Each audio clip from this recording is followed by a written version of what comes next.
How about now? Oh, I think I'm live. Much better. Excellent. Are we good to go? Okay. Excellent. Well, thank you for joining us for our discussion about self-sovereign identity. Thanks, Ian, for the introduction. I'm Allison Fromm, Chief Commercial Officer at Proofspace. We provide an identity platform for issuing, holding, and verifying credentials. We'll get into more of what that means from our expert panelists. So first, I'd like to ask Daniel Gasteiger, President and co-founder of Procevis, to introduce himself. Yes, hello. Thank you very much for the introduction.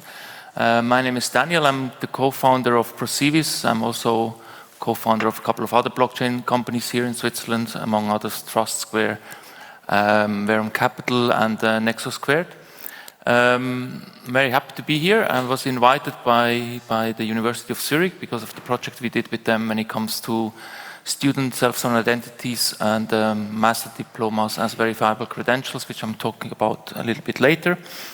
I'm also very happy to be here because of the partnership with this conference with my colleague from Czech Republic, with Parallel Polis, where I did some meetups already 2016 on the topic of blockchain, and with my first company I did some scouting in Prague and actually many other countries around Europe to find what at the time was not so easy blockchain startups. And with Josef, who is one of the co-organizers here, we did actually quite a few of these meetups in Prague, so super cool to be seeing these connections coming to Zurich, and having that sort of set up here is perfect. I'm also been a regular visitor of the Parallel Polis Hackers Congress in October, which usually took place before Corona in October, which again I think is sort of part of the co-organizational team here. And so it's great to see Zurich welcoming the team from Prague here in Zurich. Thank you, Daniel. And our other Daniel Saeuberli, President of DDoS. Please introduce yourself. Hello, everyone. Thanks for being here. So I really appreciated the invitation by Claudio to actually speak here and give a little bit of an impression on what is going on here in Switzerland in terms of self-sovereign identity. So I'm basically a corporate guy or legacy corporate guy. I spent a lot of time at IBM, where I learned very early about blockchain and the benefits to organizations and to governments. So I'm more, let's say, from a knowledge perspective on that side. During my career, I had various positions in organizations that kind of led me to believe that we need to do something in terms of bringing more privacy to the digital world. And with that, with a couple of partners, including Procevis and Hochschule Luzern, and Vasily Suvorov and others, we founded DDoS in 2020, actually as an organization that would be a body for stakeholders to come together and solution and discuss about the emerging topics of self-sovereign identity and the challenges that it actually represents when it comes to adoption, when it comes to educating the public, when it comes to standardization or finding consensus around standards. Also the aspects of technology are well represented, and within DDoS we kind of try to create value in a very vertical way. So each of the sectoral ecosystems can kind of experiment with the technology and come together to kind of drive consensus around the aspects of what is important to drive broad adoption. So with that, besides DDoS, I'm actually also a board member at TrustSquare, so really happy to be part of that W3 or Web3 ecosystem here in Switzerland. And we also help organizations together with Vasily Suvorov on actually applying the right technologies with a company called Accelerate to today's world, especially where it's important to establish a more ecosystem-based business model, as well as ensuring that trust is established in each of the interactions and transactions of organizations and individuals. Yeah, thank you. And I have to say, I'm a member of GDAS, and Switzerland is incredibly fortunate to have such a great organization of bringing together different stakeholders to promote the principles of self-sovereign identity in combination sometimes with the Swiss government. So we're talking about self-sovereign identity. Maybe we can go back to you, Daniel. What does that mean? Can you break it down for us at a high level? It's become a buzzword, but what are we talking about? Absolutely. So, I mean, self-sovereign identity, from our perspective, is there to be able to create verifiable transactions and interactions and ensure that these data can be verifiable, any kind of proof can be verifiable at any point in time with the notion of being privacy preserving at any point in time as well. So when you think about self-sovereign identity and the various roles in self-sovereign identity, you can think about the issuer of a certain information or credential. You can think about the holder of that credential, and you can think about the verifier that actually verifies a certain piece of information at a certain point in time of a transaction or an interaction. And there is a fourth body that actually is involved, especially when we want to make it adaptable by organizations and governments and today's society at large.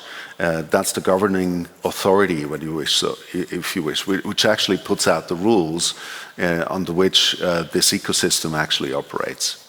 So thinking about some of the principles that are important is that you completely disconnect the verification information from actually the issuer.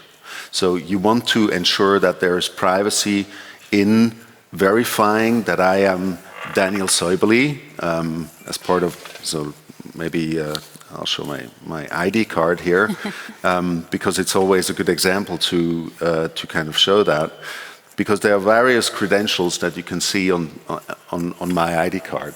So if I am showing that ID card as a holder, I ask a verifier to verify that information, and there is trust established through a governing authority that actually issued this card or has actually put some security mechanisms and some mechanisms that allow the verifier to verify that the authenticity of the ID card at point of presentation. So now as we transfer this concept into the digital world, it's very hard to verify certain pieces of information. Obviously, most of you are cryptographers or know what cryptography is, and therefore you understand these concepts, but actually then disconnecting completely the ability of verifying from the knowledge of the issuer that that your ID card has been verified at a certain point in time is an extremely challenging undertaking in the digital world, and that's what self-sovereign identity actually is solving. Yeah, that's an excellent summary. So you've got the issuer, the holder, and the verifier, and the challenge is to allow the holder to present their credential in a decentralized way so that it can be securely verified. And if I can just add on to that, since we're at the Ethereum conference and you're all engaged in blockchain in one way or another, one of the interesting things is that blockchains give transparency and verifiability of transactions. Privacy is more of a challenge. One of the things that verifiable credentials do is take data about the holders of those credentials off-chain. So the data, the claims, the data, the attributes of a credential are never stored on the blockchain, not in any way, not even in an encrypted way. The only thing that gets recorded maybe into a blockchain ledger is the decentralized identifier of the issuer. And so then when the holder of the credential goes to present their verifiable credential, which is a data standard, to a verifier, the verifier checks the cryptographic signature of the issuer, which is public, to verify the data that's in the verifiable credential. But from a privacy-preserving standpoint, that data is direct peer-to-peer from the issuer to the holder, and then from the holder to the verifier, and can be verified without the need to ever put the claims, the individual's private information, into a blockchain, which will be there forever. But the blockchain is used as a register of the public identifier of the issuer for verification purposes. And it can get a little more complicated than that, but we won't go into the weeds just yet. What might be helpful is if we take it to a practical example. So Dani, perhaps you could talk about what our neighbor Zug did in the early days with Ethereum using the technology. Yeah, I mean, ultimately, as with many things, there was a very early on development here in Switzerland when it comes to using what I would call the concepts of self-sovereign identity that became prominent in 2016, I guess, with Christopher Allen's post and paper on the topic. This was then taken by the Ethereum ecosystem and developed into something what was called UPort.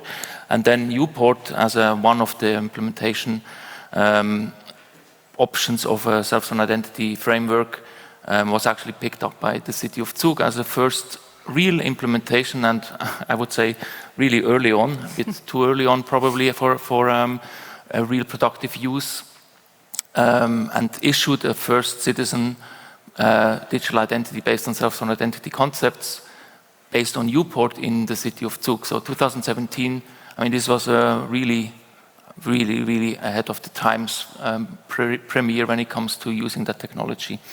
And it went spectacularly good. At the time, Crypto Valley was really, anyway, a topic in everybody's mouth. The Swiss ecosystem was growing quickly into really, I guess, the global hotspot when it comes to blockchain technologies. Ethereum obviously being in Zug as the foundation since 2014 obviously had also a major impact on that. And so it was a good showcase. It was, I would call it a proof of concept, but it was done with real citizens, and the citizens, I think at the time it was 200-300 citizens that actually used this self-sovereign identity wallet, and they got issued the identity by the city of Zug government, really showcased how SSI could work, and that was really spectacularly good. At the same time, my inspiration to actually at the time start the company Prosivis was a mix of that input. Also, my vision behind Prosivis was that we should develop ecosystems around government-centric solutions and services based on a mobile technology that basically builds itself on self-sovereign identities. And so that concept then, we also tried to build like a pilot project like the UPort project for Zug. But when we talked to our government clients, we realized quickly this is far too abstract a concept for them to grasp. And specifically when it comes to decentralized technologies and something like the Ethereum network as the basis, something that they cannot control, this was obvious to us that this cannot work that way at that moment in time already. So we took some of these concepts of the self-sovereign identity, that we are a mobile wallet company, so we are only doing mobile wallet solutions. We've taken into account some of these paradigms of being in control of your data, being in control of sharing being in control of what you share with whom at what time, having a record of that, being able to reclaim your data, all of those concepts that were not so dependent on a blockchain or a decentralized technology, we put into our product, but then we stopped there and we really started building on top of traditional PKI-based infrastructure, so the governments could still control what they are doing. And I think, unfortunately, at the time, as I said, the City of Zug's project was a good showcase for SSI, but then, unfortunately, if you think about the average Swiss person or the average Swiss citizen that potentially uses such a thing in the long run, they're not conceptually not ready to basically deal with gas and all the concepts that are needed actually to make such a system work. And so the project basically stopped there. And I think, but it was really, really good showcase for Switzerland, for the Crypto Valley and the city of Zug to showcase how innovative even a place like Switzerland can be. Yeah, yeah. And I want to continue the Swiss story moving forward with SSI, but before I do that, could I ask you one follow-up question? So when you have a self-sovereign identity credential in your wallet, how is that different from having basically a picture of my traditional ID in digital format? What's the benefit to having a self-sovereign credential in an identity wallet?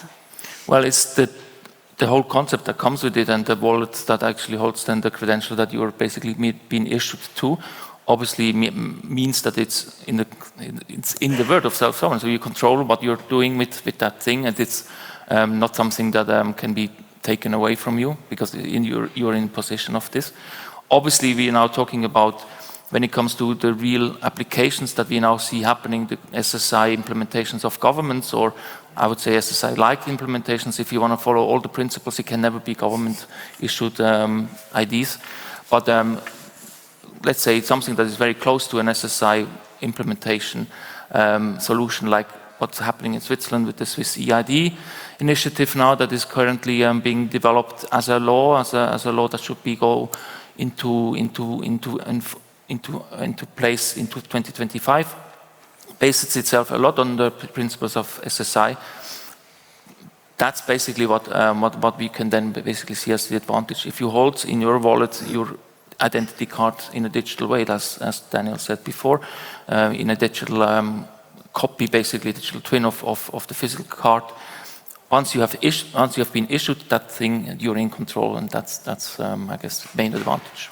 And you could, yeah. Please, Daniel, follow. And I think, if I may add to that, also new methods and mechanisms can actually help to preserve the privacy of the holder throughout the life cycle of these credentials.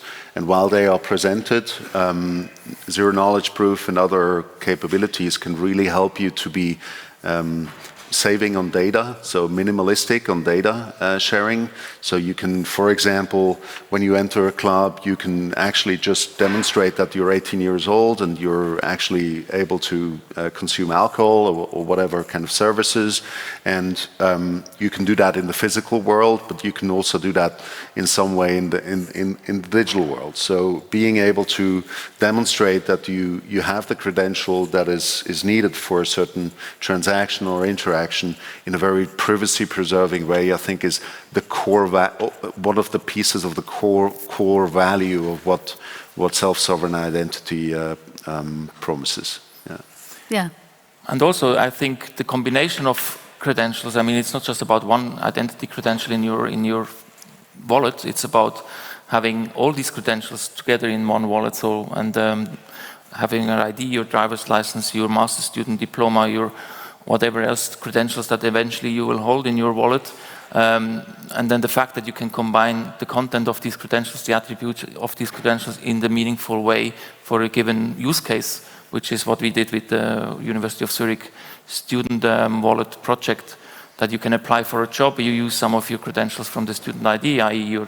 potentially your birth date and the name, and then the grades from your master diploma, and you can, through a job application process, share exactly that sort of minimal set of data that is needed for that very particular use case that you're actually talking to. And that combination of using the different credential content details is what also is very powerful in the future. Yeah, I would agree completely. And I would add too, perhaps, that verifiable credentials present a very different way of managing our online identities. So instead of giving all of our data to third-party platforms in order to have an identity online, an account with our username and our password, we're giving up all of our data to these big platforms so that they can know who they are, but then they have access to our data and they're monetizing it to provide advertising to us.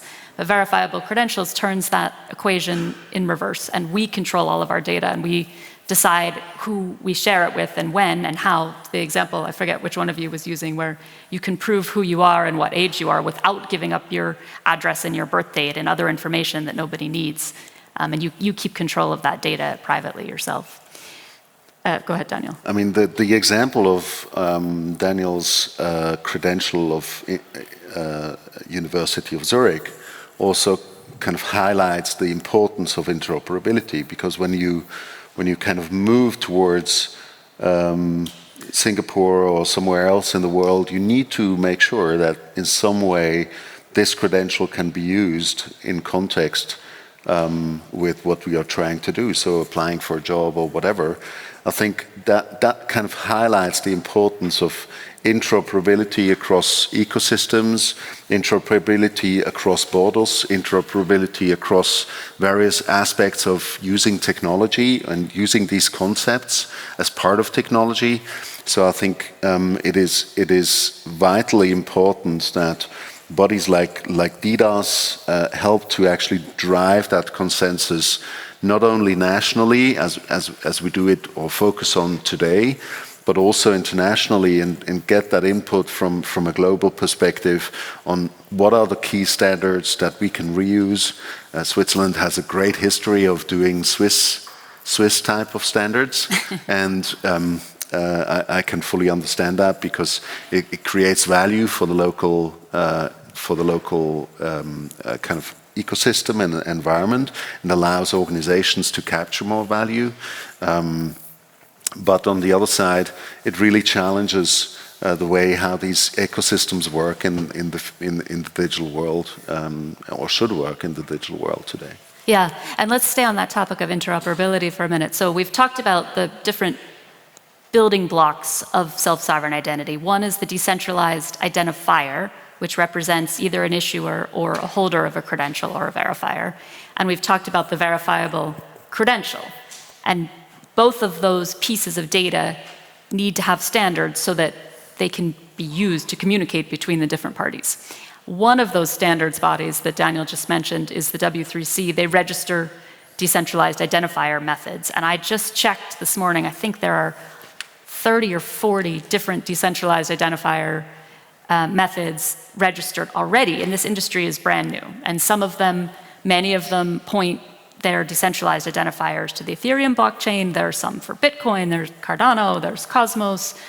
There are a lot on Hyperledger, which is a private permissioned blockchain. And so one of the challenges that I think the industry needs to grapple with is exactly to Daniel's point. If you have an EID that's issued in Switzerland, but you want to travel to Singapore, how can you ensure that interoperability? How do you ensure that a credential I have here, like my physical passport, can be used to cross borders? And so I don't know, would either of you like to comment on some of the standards work that's taking place to ensure that interoperability and what the industry is doing to overcome that problem? I mean, ultimately, I'm definitely not the right person to go into the standards discussions in detail about what standards are the right ones and the wrong ones, but what I observe when it comes to high level, the discussions and W3C's discussions around VCs and how long that took to get to a version 1 of a standard, this is exactly the problem. That's where I think is a big challenge for this concept of self-sovereign identity or anything that is dependent on global standards for it to work, and the ecosystems to build around these things. And to Daniel's point from before, Switzerland is famous for its federalistic system, its power to the people. The people are the highest sovereign when it comes to the democracy we are having here. But that also means that the decisions are always at the bottom, and in the context of the Swiss government set up, a commune in Switzerland has much more power than the Swiss government in Bern. And that's seen in the context of the work we are doing when it comes to standardization of what is everyday use cases for governments, like a citizen certificate of residence, or a certificate of a credit record extract, or criminal record extracts. All these credentials that are government issued, it's a huge challenge just to get them right from a normative perspective when it comes to what is this document actually saying about a person, and in each village it says the same thing about that person. And that's a work that we just started with the Swiss government now to normalize across 2,500 Swiss cities and communes a standard for certificate of residence, for instance. And that has nothing to do with self-sovereign identity, but that is needed in order for self-sovereign identity eventually to work, because these records are a crucial piece to the use cases that eventually will be created around self-sovereign identity ecosystems, to make them actually interesting for the citizens to use. And that's the end goal. It has to be usable in everyday life. It has to be meaningful in everyday life. Otherwise, concepts like this will never fly. And so there's many different interoperability challenges, the technical ones, what we just discussed, then the the ones about the use cases and the credentials that are needed for these use cases. Huge challenges, huge interesting opportunities to overcome, but I guess it will take quite some time until we get there. And I think, just as you were talking, I think self-sovereign identity really provides a unique opportunity for the communities to come together. So thinking about the blockchain community and thinking about the devs the brilliant devs that are part of your community today, and at the same point in time, sometimes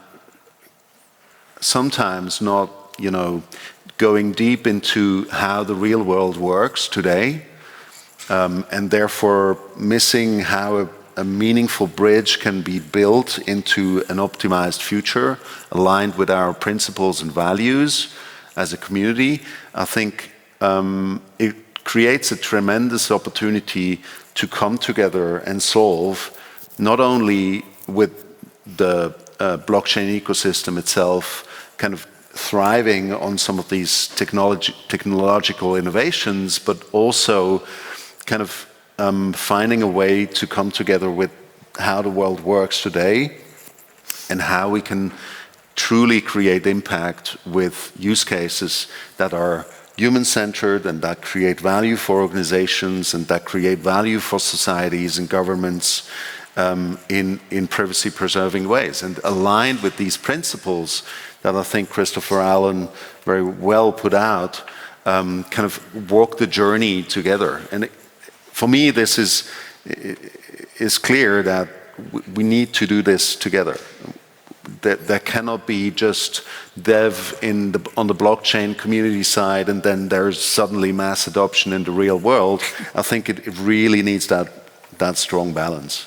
And I think self-sovereign identity, or the concepts around it, and that convergence of the world really creates an opportunity for the convergence of these worlds. Yeah, I think that makes a lot of sense. And you hit on something that reminded me of a distinction I wanted to draw, where you talked about privacy preserving, that's a fundamental value of self-sovereign identity. And it comes back to that building block of verifiable credential and how does it preserve the holder's privacy. And can sometimes be confusion between an NFT and a verifiable credential, because they can do similar things, but a verifiable credential is not a flavor of an NFT. It's different in a couple of ways, and privacy there is the key. So with an NFT, all of the data about that NFT is stored on-chain somewhere, and that's fantastic. That's allowed incredibly robust and exciting use cases and economies and tokenomics that we've seen just exploding across the blockchain industry. And all of that data is stored on-chain. With a verifiable credential, none of the data is stored on-chain. So that's where the privacy comes in. Trying to use NFTs for identity use cases can be very dangerous because it would involve putting all of the individual's identity data into an NFT and recording it on-chain immutably forever. And there was just a really interesting presentation earlier about not just encrypting data for today.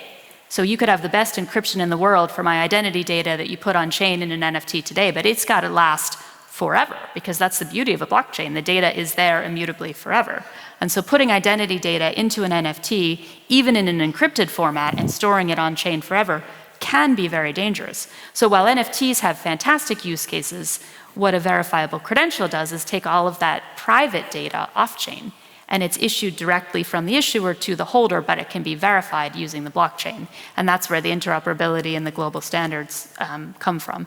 And Danny, you mentioned the University of Zurich and ProSivi's use case briefly, but I think that's a fantastic example of the benefits that self-sovereign identity can bring. Could you elaborate a little bit more on what you're doing there and the benefits it's bringing? Yeah, the work that we historically through different channels, and I don't know if Claudio is here, but we've been working with Claudio Tesone and the team of the Blockchain Center since the beginning of the development of blockchain here in Zurich with Trust Square and so forth. And we always said we should be doing something along the lines of a student wallet, a student ID, and obviously the precursor was this, the timestamping solutions that were going around in Switzerland for a while now, where you basically put a timestamp, a fingerprint of a student's record, a student diploma on a blockchain. But that then changed since the introduction of self-sovereign identity in the real world, especially with the Swiss government now looking down the concepts of self-sovereign identity for the future EID in Switzerland. That really gave it a boost, and we developed a self-sovereign identity platform at the company, and based on Hyperledger Indy, and we basically continued the discussion. And last summer we said, let's try out now this idea of a university student wallet that contains a digital version of a student card, which basically is exactly the copy of the Zurich University student card that we created as a verifiable credential, and then think through a couple of use cases that could come with such a wallet. And that's what we've done over the last 9 months. We have developed a system that across the university, 100 students were using. So they got issued a digital version of their student card into a wallet of the University of Zurich. Then we basically developed a first use case around access management to a student event, where the student could authenticate them, or rather authorize themselves to enter the event by scanning a QR code and basically just share basic information about him to be checked on a guest list. That was obviously a very simple use case, but that's a very powerful one, because that can illustrate our use case as well, where you just show your with a zero knowledge proof you're above 18, and that's it. And so that's what we've done to showcase that thing, what you can do with an electronic way of identification in the real world. And then we said, okay, well, that's good, but let's think this a little bit further. We had a student event in September last year where we did some brainstorming. We did a demonstration of the wallet, came through with quite a lot of good ideas that we didn't think of, and we picked some of them, tried to develop them into real applications again. And obviously everything is proof of concept. This is not a live system. I have to obviously say that very clearly. But we then came up with the idea of a job application, and together with Swisscom and their HR process for applications, we developed a showcase of, if you have your digital master diploma, which we also created as verifiable credentials, both for science and arts students, and always the real students with the real certificates were using this. We processed basically then that job application proof of concept idea into a real application, and we just last week demonstrated that at the university at an event with the students, plus also some of the senior people from the university. And so we did really try to get these things to life, these ideas of verifiable credentials, how they look like. Our credo is always that we want to make them as intuitive as possible, so everything we are doing is typically just richly a visual copy of the physical world, that card of the university, so it just looks like the card. It's the same design, it's the same logos, the same colors, and the same thing for the master diplomas. There is, to the topic of standards again, there's no standard for a master diploma, how that looks like. It's not even in Switzerland universally standardized how a university issues a master diploma, and that's just not heard of, and let alone internationally. And so that's another thing we then started realizing, okay, we do this, we showcase this, but obviously there's a challenge. If you want to use that, and the University of Singapore, to come back to that example, can then scan the schema from the University of Zurich and recognize the content of that verifiable credential, that's not going to work. So there's a lot of work involved in standardizing academic credentials in the future. But yes, I mean, it's a good example. We had, as I said, we had about 100 students involved in all of this. We will publish a report about all of this. We'll do a public demonstration probably next month at the Swiss participation meeting of the Swiss government. And yeah, really cool use case. It's not something super unique. The university use case in the context of SSI is globally one of the leading ones. That's clear. That it's where the innovation comes from. The universities they see, and obviously a place like University of Zurich with the blockchain center is the spread is. It's obvious that something like this should be also tried here, but it's actually the first time I think that it was really so broadly implemented and so broadly demonstrated. Yeah, that's a fantastic example. And I wanted to highlight one thing you said. So the decentralized identifier of the University of Zurich, who's issuing the diplomas, is being stored in a private permissioned Hyperledger Indy ledger. Yep. And the idea is that as this ecosystem grows, that credential could be combined with credentials issued by others. So maybe there's another credential issued by an issuer who uses Ethereum as the register for the decentralized identifier of the issuers. Maybe someone else is using Bitcoin as the ledger to record the decentralized identifier. And I've heard some people in the US government who are working on self-sovereign identity applications, they're not even thinking to use blockchains as their ledger for decentralized identifiers. They're thinking to use a US government website. So as this ecosystem grows, yeah, I think I heard someone roll their eyes. It's typical, right, of the US government. As this ecosystem grows, we need a way to combine these credentials just as seamlessly as we use the internet today. I mean, you can use any web browser and access any website. So I think that's one of the interoperability and adoption challenges that the industry is working towards. And maybe if I can mention, as you also spoke about experimentation, currently the Swiss Bund, and maybe just a step back, the Swiss Confederation is working very collaboratively and participatory on the creation of the EID law, as well as on the creation of the selection of the architecture that is being used for deploying that trust infrastructure for Switzerland. On one side, it's interesting because you as a community are invited to actually experiment with them and learn with them as they are looking for new ways of actually driving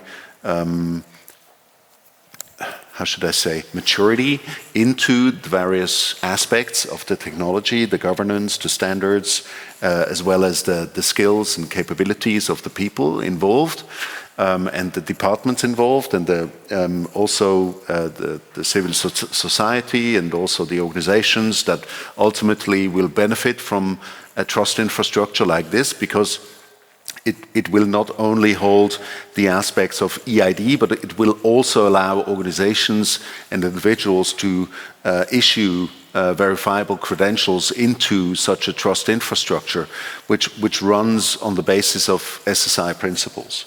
So what is going to be important is that experimentation is going to be driven by as many parties as possible. So if you go to the government website, you will find a way to interact with their sandbox. We as DDoS, we started like 1.5 years ago to deploy such a sandbox and have our members and associate experts to learn and experiment with it. But it also is an opportunity for ecosystems like yours that you can contribute to the further development of that architecture and the further development of how the technology is going to be applied in the future. So on this notion, I just want to mention quickly that we recently had a post on the ARF. The ARF is the architecture reference framework that has been issued by the European Commission. So as you can see, there are many initiatives across the globe, whether it's New Zealand, whether it's Canada, whether it's the EU, whether it's in Singapore, whether it's in Switzerland. And you can see that all of these initiatives, by the way, also in third world countries or global south countries, and all of these countries have different needs and aspects that they want to drive into these ecosystems in terms of how privacy preserving should they be, how strong of cryptographic methods should be used, etc. So we issued a blog post on the ARF that was published by the European Commission, and we invite you also to kind of look at that and be aware of what's going on in the real world in self-sovereign identity, because it's so important that the aspects of the broad stakeholder base is going to be finding its way into that consensus. I wanted to highlight that. Excellent point. Excellent point. And I think we have time for a question from the audience. I'm getting a little bit of a mixed message here, but All right. Can we take Thank some? you very much. I just want to say thank you very much for the conversation. Great job, Allison, moderating everything. Hello. We have time for questions. We have time for interaction, and so on and so forth. I have a couple questions myself, but I throw it out to the audience immediately. Yes, sir, right here. We have a mic already over here. Good. Super. I'm told to stand in the middle of the stage. Yes. Good. Turn on the microphone for the gentleman, please. I can repeat. We can hear them. I would like to There we think go. more like practical attitude and probably more like, I was recently in Israel, and they have pretty much automated their public transport system. So if you miss to get a ticket for the transport system at the airport, as an external, you have no chance to get permission. So I had to write black. How do you say that? So I could think about that. Why is not this identity thing connected to people being on travel, like helping them to get there what they need as a foundation at their destinations they're going to have stuff like communication, insurance, cash flow, and all this kind of stuff. And really take care for these people, because there's how many Americans don't have a passport and so forth.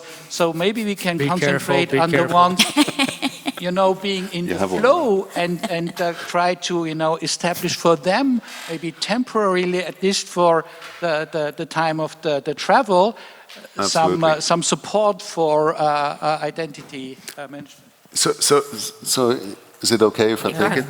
Or at least to start. So I think it's absolutely vital what you're saying, and that is maybe one of the misconceptions of or the problems that we are facing. So how do we drive the adoption for the traveler?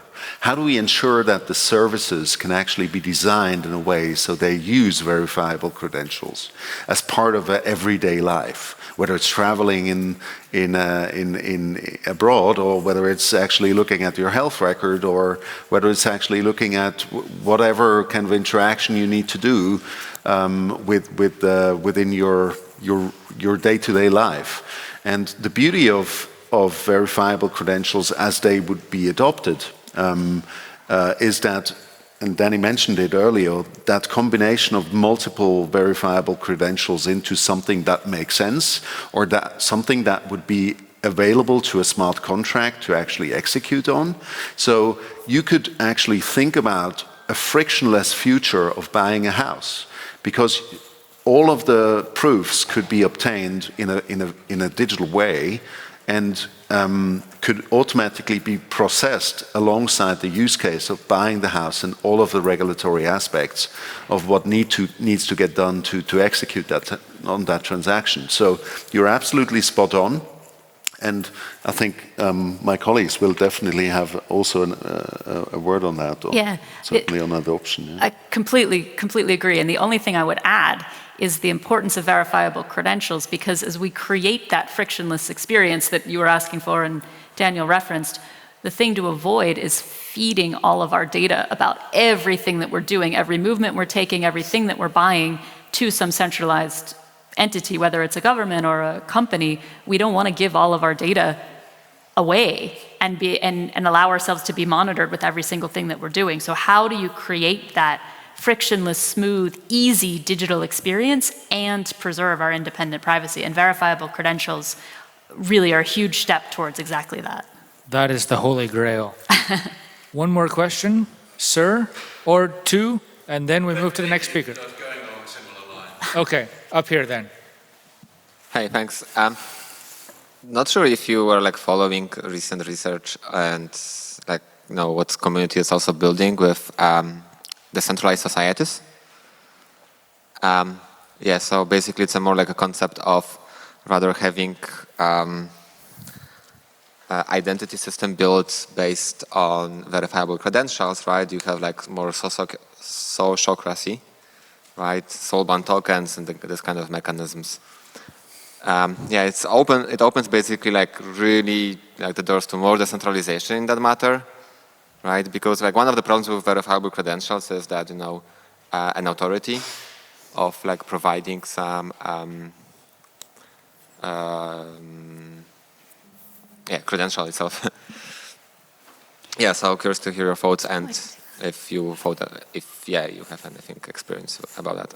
Yeah, I remember from the discussions back in the time when I was regularly in Prague, and the discussion around Liberland, I think it was at the time, that was going in the direction of a decentralized, totally decentralized country approach. And at the time also the discussion around real self-sovereign identities, in the case of you create your identity yourself and you choose who actually attests for whatever identity element that you have.